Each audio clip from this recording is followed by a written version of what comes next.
Damos comienzo a un nuevo programa.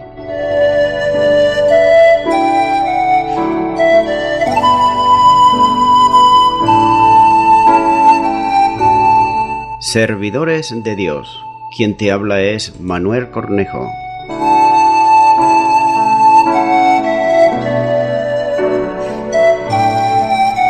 Este es un programa que está respaldado por la Iglesia Evangélica Misión Evangélica de Cataluña.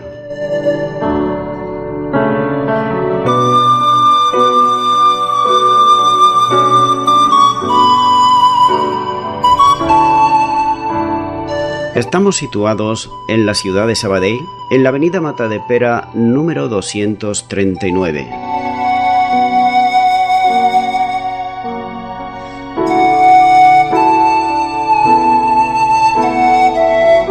Antes de dar introducción a la palabra de Dios, estaremos poniendo una alabanza.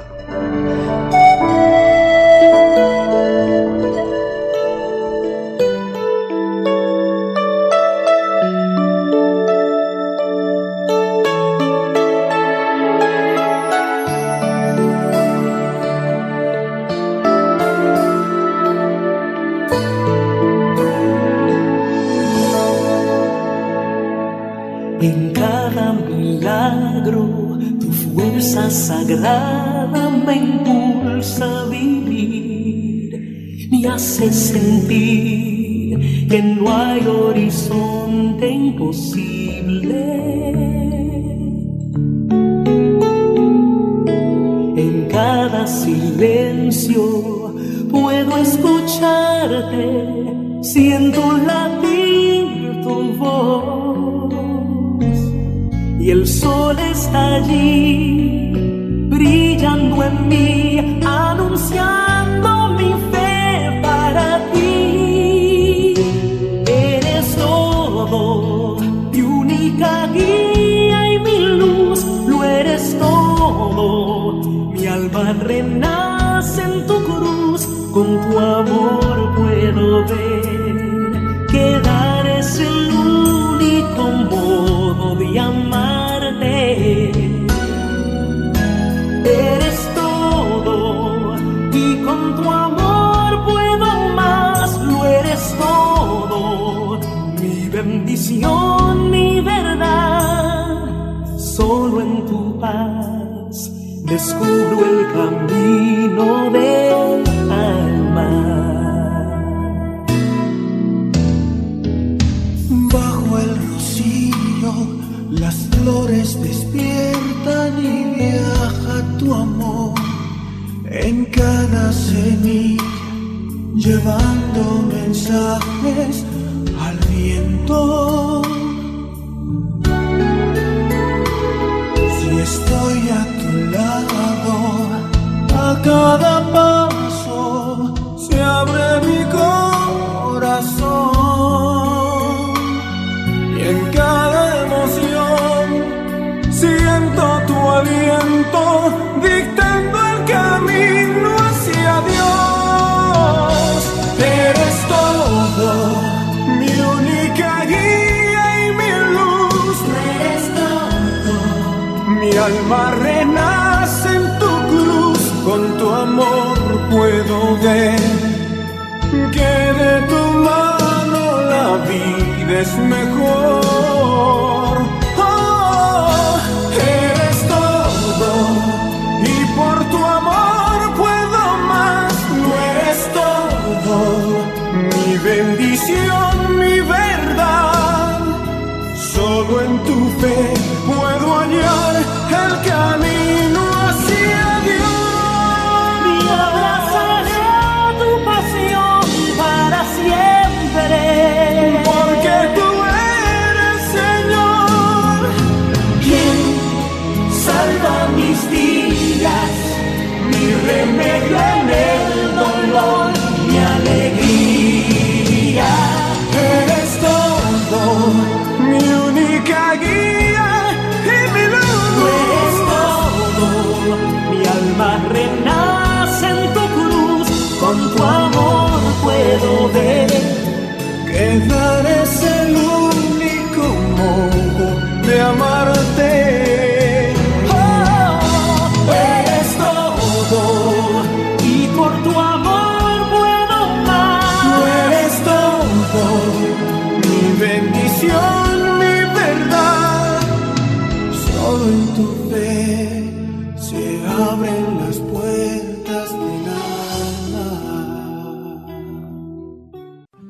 Bienvenido al programa Servidores de Dios. Continuamos compartiendo esta apasionante carta a los romanos y en esta ocasión será en Romanos capítulo 13 y versículo 9, donde dice la palabra de Dios: porque no adulterarás, no matarás, no hurtarás, no dirás falso testimonio, no codiciarás, y cualquier otro mandamiento en esta sentencia se resume: amarás a tu prójimo como a ti mismo. Pablo retorna nuevamente a la ley y lo hace a través del Decálogo y más aún concretamente a la segunda tabla que regula la relación con nuestro prójimo. Este versículo comienza citando 4 de los 10 mandamientos que se encuentran en Éxodo capítulo 20 y Deuteronomios capítulo 5. A los 10 mandamientos a menudo se les divide en 2 partes. Los primeros 4 mandamientos tienen que ver con nuestra relación con Dios y los otros 6 tienen que ver con nuestra relación con nuestro prójimo, es decir, con las demás personas, nuestros semejantes. Los ejemplos que Pablo está poniendo aquí en la carta a los romanos fueron tomados de este segundo grupo, es decir, hacia nuestros semejantes. Lo primero de ellos es el 7º mandamiento. Éxodo 20:14 dice: no cometerá adulterio. Se trata de un pecado cometido contra el amor al prójimo y el respeto que merece el matrimonio.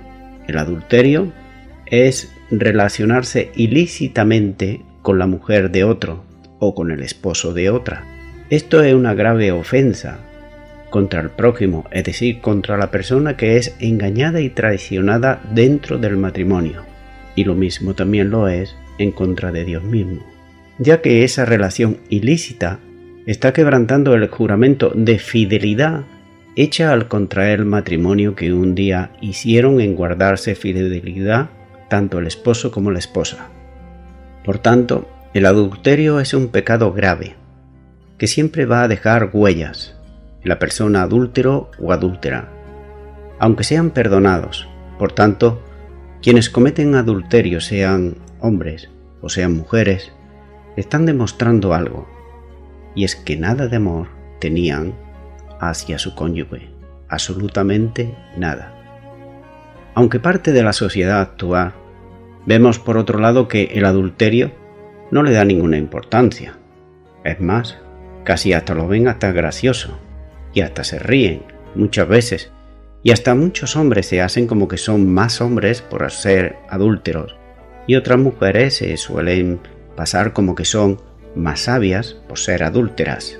Sin embargo, el adulterio son para aquellos que acometen adulterio, suelen ser así, suelen sonreír mientras todo sale bien, pero sin embargo, a la persona que sufre la infidelidad de su cónyuge piensa todo lo contrario, y se piensa una persona que es traicionada literalmente. Hebreos capítulo 13 y versículo 4 dice: honroso sea todo el matrimonio, y el lecho sin mancilla, pero a los fornicarios y a los adúlteros los juzgará Dios. Por tanto, son los adúlteros y las adúlteras los que siempre han tratado de traer descrédito al matrimonio. ¿Por qué? Porque ellos no aman a su cónyuge. Es por eso. Y vemos que hay 2 motivos. Uno es porque son incapaces de serles fieles a la persona que quizá un día le juraron incluso serle fiel hasta la muerte. Y la otra es que en vez de razonar, se dejan llevar por los instintos carnales como si fuesen animales. Dios no ha hecho personas que podemos razonar. Los animales no razonan, se dejan llevar por los instintos. Y así, desgraciadamente, muchas veces las personas, cuando solamente piensan en los instintos carnales, es decir, las cosas de la carne, están actuando como animales, irracionalmente. Pero para Dios dice: sea honroso, es decir, que se honre al cónyuge en todo momento, sea hombre o sea mujer. Y esto lo está diciendo Dios, que fue el que instituyó el sagrado matrimonio. Y no lo está diciendo cualquiera, ninguna institución, sino fue el creador del hombre y de la mujer, que es Dios. En segundo vemos el 6º mandamiento, que está en Éxodo 20:13, que dice: no matarás. Quitar la vida al prójimo el mayor desprecio por la persona, atentando contra el don que Dios le ha dado, privándole de ella cuando Dios no lo había determinado ni mucho menos. Dios había la muerte para el homicida. Tanto en la ley ceremonial que regulaba la ética en el pueblo de Israel, sin duda alguna el homicida es la más grave expresión de falta de amor hacia su prójimo, es decir, hacia la persona semejante a uno. Y eso lo estamos viendo en el día de hoy. Como eso de no matarás, muchas veces los hombres se llenan de razones y de excusas para hacer guerras y para matar. Pero sin embargo, ahí está la ley de Dios. Y tarde o temprano, aunque vemos que en el día de hoy y siempre en toda la historia, el hombre, el fuerte, el poderoso, ha hecho lo que ha querido, ha matado, no a uno ni dos, sino a miles y a millones de personas, pues tarde que temprano tendrán que dar cuentas delante de Dios y serán juzgados por esto. El tercero es el octavo mandamiento, que está en Éxodo 20:15, que dice: no hurtarás. Se trata de otra acción contraria al amor, consistente en posicionarse de lo que es del prójimo y que me va a resultar para mí provechoso. Por tanto, todos sabemos, por ejemplo, lo que es el robar. Pero claro está, el robar igual que el mentir, dicen a lo mejor muchas personas que existe la mentira piadosa. Pero la mentira piadosa es un engaño, una invención del hombre y de la mujer. No existe tal mentira piadosa. Existe la mentira, y la mentira es pecado. Igual que esto, el hurtar. Puedo decirte, por ejemplo, un testimonio, y es que en cierta ocasión pude ver cómo una persona fue descubierta, y no sé si pasé yo más vergüenza que la persona. Fue descubierta de un dinero que había robado, literalmente un dinero que se le había encomendado, y luego tenía que hacer cuenta y presentar ese dinero que se le había dado. Sin embargo, no presentó ese dinero. Y la persona ni estaba avergonzada, ni mucho menos. Me parece que lo más avergonzado éramos los que estábamos ahí alrededor, ni tampoco estaba nerviosa. Pienso que también los más nerviosos éramos los que estábamos allí alrededor, ya que se justificaba a sí misma diciendo que ese dinero lo cogió sencillamente porque le hacía falta y lo necesitaba. Que si algún día podía devolverlo, lo devolvería poquito a poco, pero que no le presionaran mucho. Encima decía esto. Por tanto, vemos que el robo es muy popular entre la gente impía y la gente falta de escrúpulos, ya que roban no tan solo por dinero, sino que también puede ser por maquinaria, por información, por cosas, por casas, por coches. Y escucha bien, se puede robar incluso robando un lápiz. Se puede robar cuando el jefe no está y se llama por teléfono. Se puede robar cuando está en el trabajo y se va el jefe o el encargado y te pones parado. No haces nada, absolutamente, bajas el ritmo. Estás robando de una o de otra manera, así lo estás haciendo. Por tanto, existen muchas maneras de robar, aunque el hombre pueda poner todas las excusas que él quiera. Éxodo 22:7 dice: cuando alguno diere a su prójimo plata o alhaja a guardar, y fuere hurtado de la casa de aquel hombre, si el ladrón fuere hallado, pagará el doble. Nótese, pagará el doble. Es decir, que aparte de restituir lo que había robado la persona, lo que podía robar, debía de hacerlo el doble de lo que se había sustraído. Pero en caso que lo robado fuera, por ejemplo, ya no digo dinero, sino animales, aparte de lo restituido, debía de hacerlo cuadrúpedo o quíntuplo.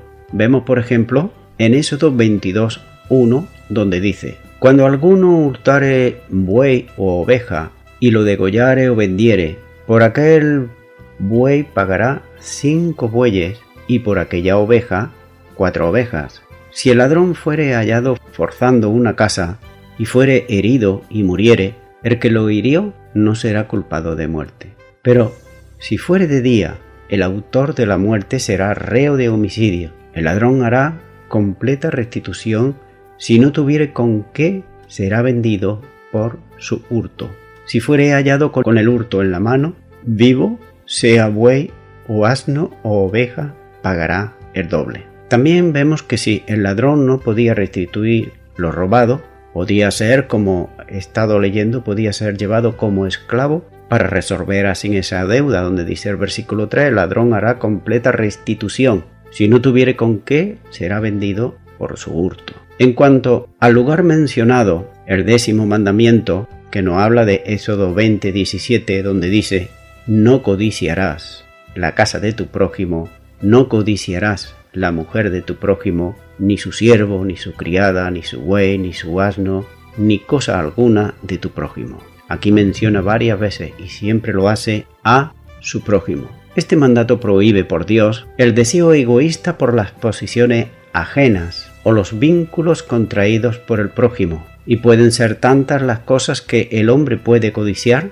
y esa codicia le puede llevar a arruinar también a su prójimo, e incluso a matar por codiciar, a violar por codiciar, a traicionar, a mentir, etc. Porque te recuerdo algo, todos los deseos malos que pueden nacer en una persona nacen en el corazón, y cuando están en el corazón esa persona los transmite, está ahí en la mente, y tarde o temprano los llevará a cabo, los pondrá por obra. Por tanto, Dios prohíbe el deseo de codiciar aquello que no es nuestro. Y si esto lo pudiéramos comparar en el día de hoy, con tantísimas personas como codician, por ejemplo, dinero, que no les importa que un pueblo o una ciudad que está trabajando para una empresa, pero si los dueños o la empresa que es fuerte, pues si necesitan otros trabajadores que se lo hacen más barato en otro lugar, no le importa nada el coger, levantar la planta, levantar la fábrica y llevársela a otro lugar, dejando morir de hambre y sin trabajo a las personas que están allí. ¿Y todo por qué? Por la codicia, por desear tener más y más. Como eso podríamos poner muchos ejemplos, pero basta solamente esto. Versículo 9 sigue diciendo: y cualquier otro mandamiento. Pablo está diciendo con esta expresión que estos 4 es simplemente una selección, como ejemplo que en modo alguno limita el resto del decálogo. Por tanto, no cabe duda que los mandamientos de la segunda tabla de la ley están designados a proteger la vida del prójimo y la falta de amor. También Pablo dejó fuera el 5º y el 9º mandamiento, como es: honrarás a padre y madre y no dirás falso testimonio. Esto y otros mandamientos están incluidos en la fase genérica y cualquier otro mandamiento. Pablo dijo que todos los mandamientos anteriores en esta sentencia se resumen de la manera siguiente: amarás a tu prójimo como a ti mismo. Como cuando el Señor Jesús se le preguntó allá en Mateo 22, 36 al 39, vinieron y le preguntaron: Maestro, ¿cuál es el gran mandamiento en la ley? Jesús le dijo: amarás al Señor tu Dios con todo tu corazón, y con toda tu alma, y con toda tu mente. Este es el primero y el grande mandamiento, y el segundo es semejante: amarás a tu prójimo como a ti mismo. En vista de la inquietud que expresa Pablo en el texto, tenía que ver con nuestra relación con los demás. Él se concentró en lo que Jesús llamó el segundo gran mandamiento: amarás a tu prójimo como a ti mismo. La palabra que se traduce por prójimo es presión, proviene de la palabra cercano, que es pelas. Una traducción literal de prójimo podría ser el que está en las proximidades, es decir, el que está más cerca de ti. Pero no obstante, en la parábola del buen samaritano, Jesús dejó claro que la palabra prójimo no solo se aplica a la persona que vive cerca, también incluye a toda persona con quien estamos en contacto y que tiene una necesidad auténtica. Estas personas podrían ser, por ejemplo, aquellas que trabajan con nosotros, aquellos que son y viven en nuestro propio barrio o que están en nuestra propia ciudad, que los conocemos, que sabemos quién son, y aunque no los conozcamos, son personas que están. Por tanto, vemos que también ahí, como he dicho, el Señor Jesús incluye a todos aquellos que están en contacto con nosotros día tras día. Tal vez deba mencionar que la palabra como a ti mismo no significa que Dios haya mandado que uno se ame a sí mismo. Antes son palabras que reconocen que por regla general la persona se aman, es decir, agapao, en la palabra griega, a sí mismo. Es decir, todos nos queremos mucho a sí mismos. No hay nadie que nos quiera más a nosotros mismos que nosotros. Por tanto, vemos que esa palabra agapao, asimismo, esto es, la mayoría de la gente hacen todo lo posible, y lo hacemos. ¿Por qué? Por estar seguro de que no nos falta ninguna de nuestras necesidades, que todas están completas. Necesidades, por ejemplo, tales como el alimento, el vestido, el techo y alguna que otra diversión y algún que otro también tiempo de vacación. Tenemos derecho a todo, nos amamos mucho y nos queremos mucho. Pues bien, del mismo modo hemos de amar, es decir, agapao, también la misma palabra, a los demás, procurándonos por ellos y preocupándonos llenar las necesidades materiales, emocionales y espirituales de ellos. Claro está. Esto dicho a una persona que se ama a sí mismo y que solamente se preocupa de sí misma, decirle esto, que ame a su prójimo y se preocupe como se está preocupando de sí, pues te va a soltar algunas palabras o te va a decir algunas cosas que mejor no oírlas. Pero estos son personas que son realmente egoístas y que se aman ellas a sí mismo. Continúo con Romanos capítulo 13 y ahora el versículo 10 donde dice: el amor no hace mal al prójimo, así que el cumplimiento de la ley es el amor. Al avanzar en el análisis del tema de amar a los demás, podríamos esperar que se lee, por ejemplo, el amor hace bien al prójimo, en lugar de lo anterior, ya que Pablo dijo el amor no hace mal al prójimo. ¿Por qué lo expresó en términos negativos y no en términos afirmativos? Probablemente se daba a que los 4 mandamientos que acababa de enumerar están expresados en términos negativos. Por ejemplo, no adulterarás, no matarás, no hurtarás, no dirás falso testimonio, no codiciarás. Si amamos como debemos, guardaremos todo lo anteriormente dicho, las leyes y cualquier otra ley relacionada con nuestros semejantes. Pero recuerda, si amamos como debemos, no como nosotros creemos o pensamos, sino como dice Dios en su palabra que debemos de amar. Por tanto, esta es la razón por la cual Pablo dijo, así que el cumplimiento de la ley es el amor. Permítame dejar claro, sin embargo, lo que Pablo nos dijo en el versículo 10. Él nos estaba diciendo que en vista de que el cumplimiento de la ley es el amor, ya no hay necesidad de las leyes de Dios. No está diciendo nada de eso. Hace algún tiempo hubo un movimiento, como muchos movimientos que salen, que son fugaces y están ahí, que tenían el siguiente lema: la única ley es el amor. Qué bonito, qué bien cae, ¿verdad? Los que formaban parte de ese movimiento se declaraban libres de todos los mandamientos bíblicos relacionados con la doctrina y los valores morales. Es decir, tú haz lo que quieras siempre y cuando te vaya bien. Y eso es lo que estamos viendo en la sociedad actual en el día de hoy. Que no se preocupa del prójimo, es decir, de la persona que tiene al lado. Si a él le va bien la cosa, lo demás no le importa. Por tanto, estamos viendo aquí como este movimiento, acabo de decir, ellos se pensaban y decían, y así lo declaraban estos miembros, que ellos estaban libres de todo mandamiento bíblico, es decir,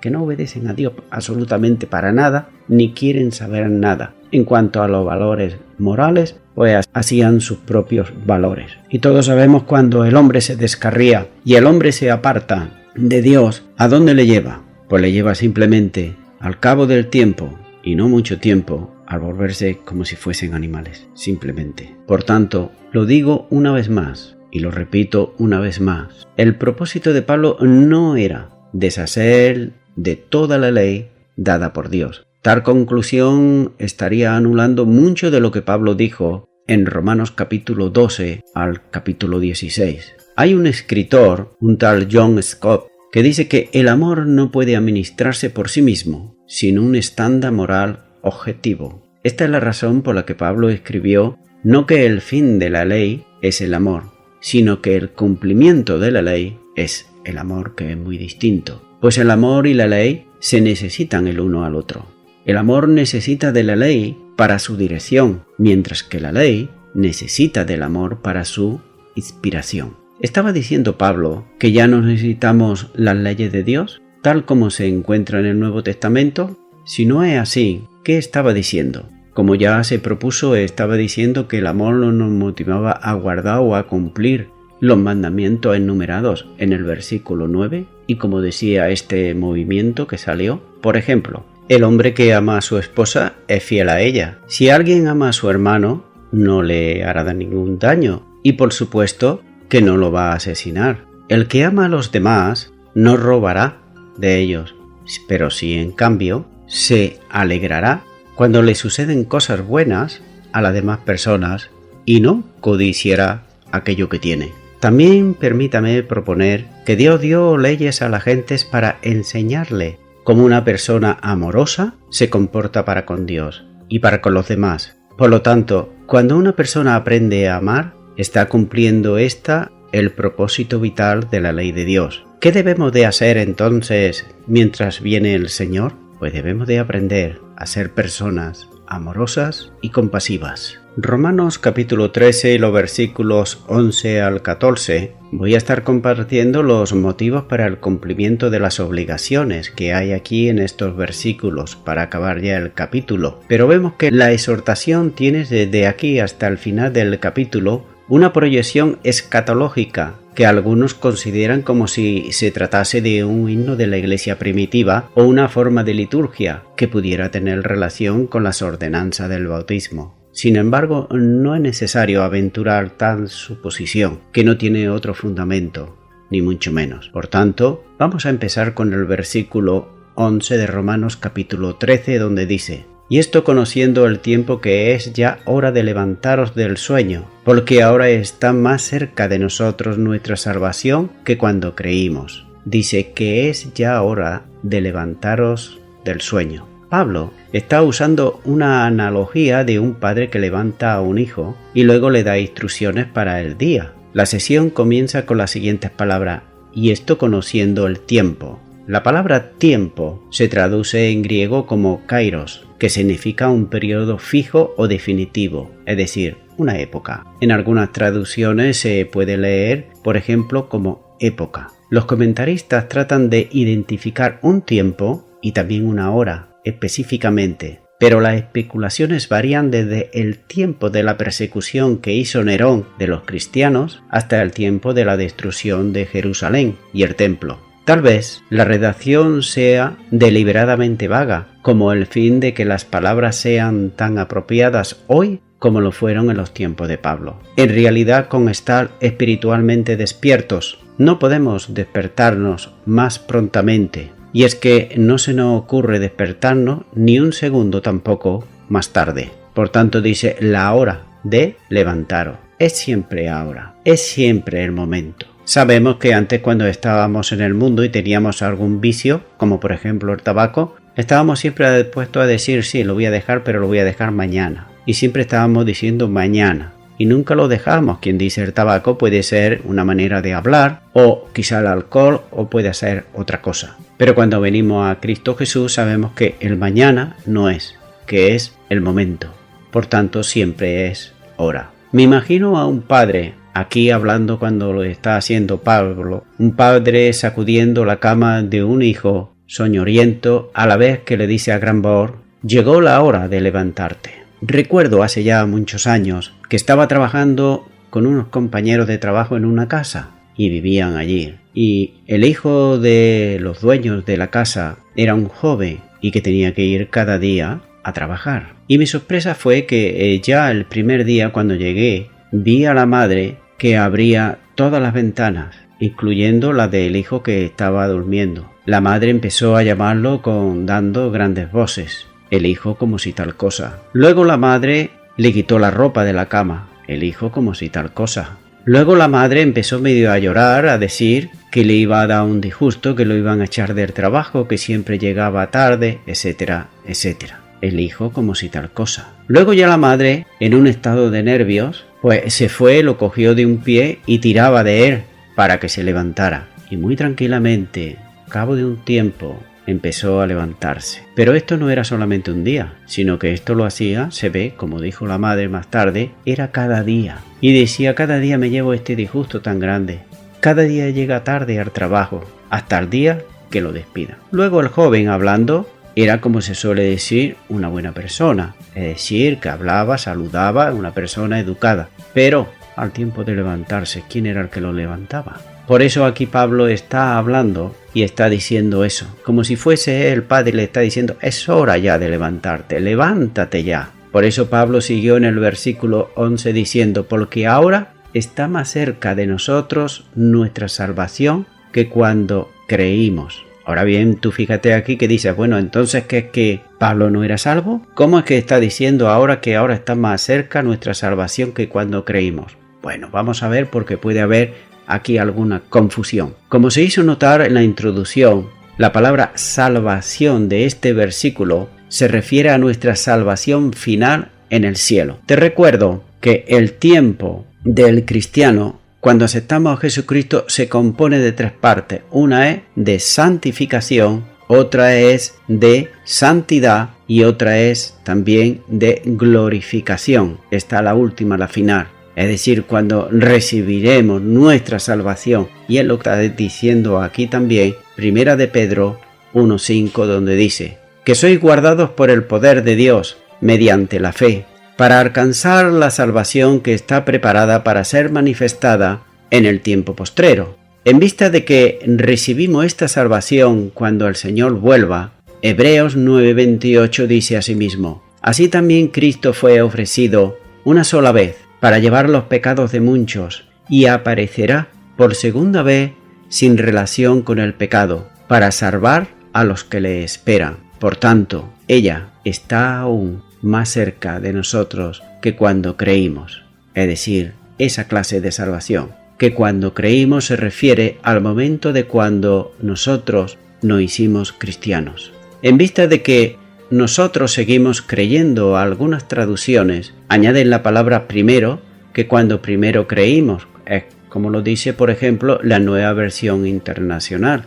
Pablo estaba apelando al recuerdo, al momento cuando los primeros creyentes y a la esperanza de ellos, a la salvación venidera. Dice un comentarista, R.C. Bell, que llamó a estas palabras la motivación de empuja y tira de Pablo. En las palabras de Pablo está implícita la necesidad de que sus lectores despierten, porque Cristo podía venir en cualquier momento. Si estaban dormidos espiritualmente, no iban a estar preparados para su venida cuando Él volviera. Y la pregunta es, ¿cuándo volverá el Señor?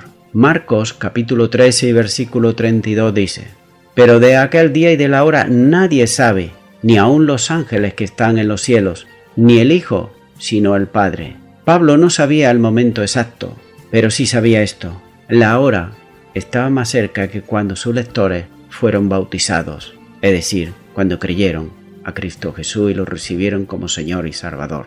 Si lo anterior era cierto en los tiempos del apóstol, ¿cuánto más lo es en nuestros tiempos, en el tiempo actual del día de hoy? La segunda venida está en unos 2000 años más cerca de lo que estaba cuando Pablo escribió a los romanos. Pablo siguió su énfasis en la necesidad de despertar. En el versículo 12 dice: la noche está avanzada y se acerca el día. Romanos 13:12, la primera parte. Los comentaristas dan muestra de una gran creatividad al identificar, por ejemplo, la noche y el día. Sin embargo, es probable que Pablo simplemente siguiera con su analogía. Por ejemplo, en mi casa, cuando la noche está avanzada y se acerca el día, simplemente significa que es hora de levantarse y de empezar los deberes de cada día, de no quedarse en la cama ni mucho menos, y no permanecer adormecido en el lecho. En mis pensamientos me remoto a la escena del padre, como he dicho anteriormente, que sacude la cama de su hijo diciendo: «Llegó la hora de levantarse». Me imagino al hijo tirando de las sábanas para taparse la cabeza y refunfuñando poderle decir al padre: «Papi o mami, solo déjame 5 minutos más, porque estos son los mejores». A lo cual el padre responde: «Ni un segundo más. Llegó la hora de levantarse y es ahora mismo». Y es ahora mismo cuando debemos de hacer las cosas para el Señor. No debemos de dejarlas para más tarde, para otro día, para otra hora. Es ahora.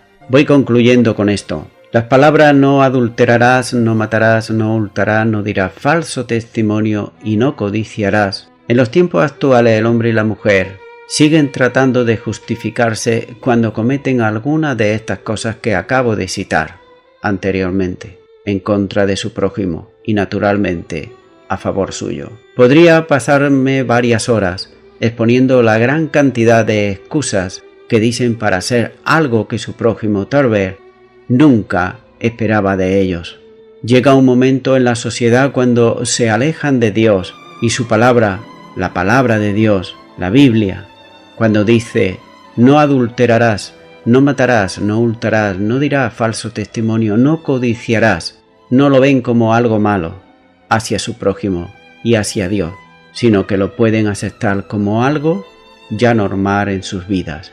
Y a esto es lo que nos dice la palabra de Dios, que nosotros anteriormente estábamos muertos en nuestros delitos y pecados, como está en el día de hoy gran parte de la sociedad. Mi amigo y mi amiga, muchas personas se llenan de espanto cuando ven los efectos de la guerra, cuando ven la destrucción y la muerte, y lo ven por los medios de comunicación, por la televisión, por la radio, lo están viendo por todos los sitios. Pero sin embargo, estas mismas personas no se llenan de espanto cuando son ellas mismas, por ejemplo, las que mienten, las que codician, lo del otro, los que roban y lo que adulteran.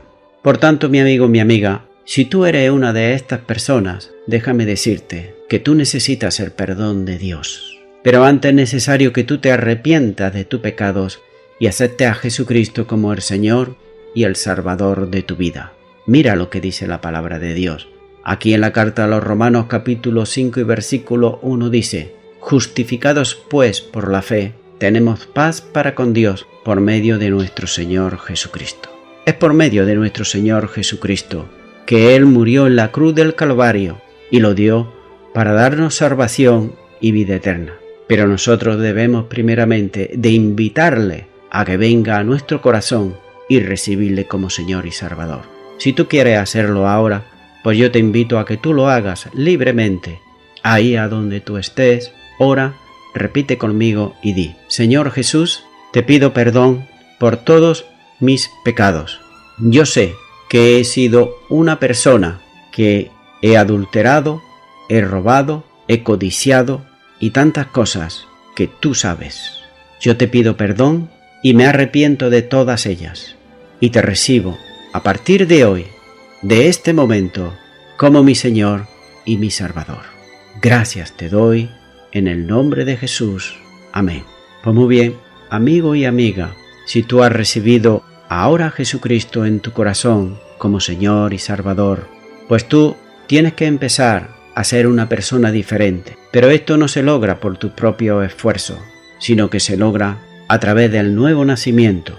Si tú has hecho esta oración de fe, yo te aseguro que tú acabas de nacer de nuevo. Y aquello que antes hacías, que ahora ya va a ver que tiene ese nombre tan feo, lo vas a dejar y vas a comenzar una nueva vida. Y para el comienzo de esa nueva vida es necesario que tú también comiences a leer la palabra de Dios para entender, para saber y hacer lo que Él dice en su palabra, que te irá bien con toda seguridad. Por tanto, te aconsejo que también, aparte de leer la palabra, empezando por los evangelios, puedas visitar una iglesia cristiano-evangélica donde se predique la sana doctrina, la palabra de Dios, y que puedas así crecer espiritualmente con tus hermanos y hermanas en la fe. Y a toda la audiencia que me está escuchando, nuevamente me estoy despidiendo de todos ustedes. Será Dios mediante, si Él así lo quiere, hasta el próximo programa. Que Dios os bendiga a todos. Cristo viene pronto, Cristo viene. Cristo viene pronto, Cristo viene.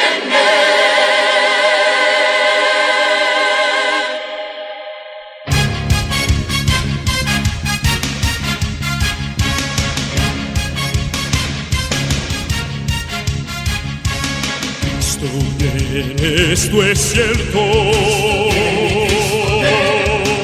porque lo ha dejado escrito. Siempre fiel a su promesa, por los suyos ya regresa.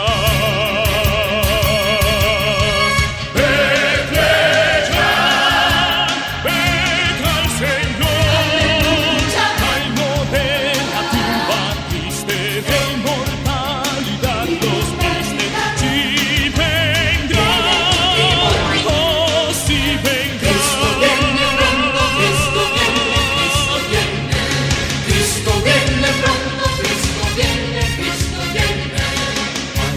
aquel que no haya oído a Jesús ni recibido ropas santas regaladas para bodas adornadas. Vete al Señor.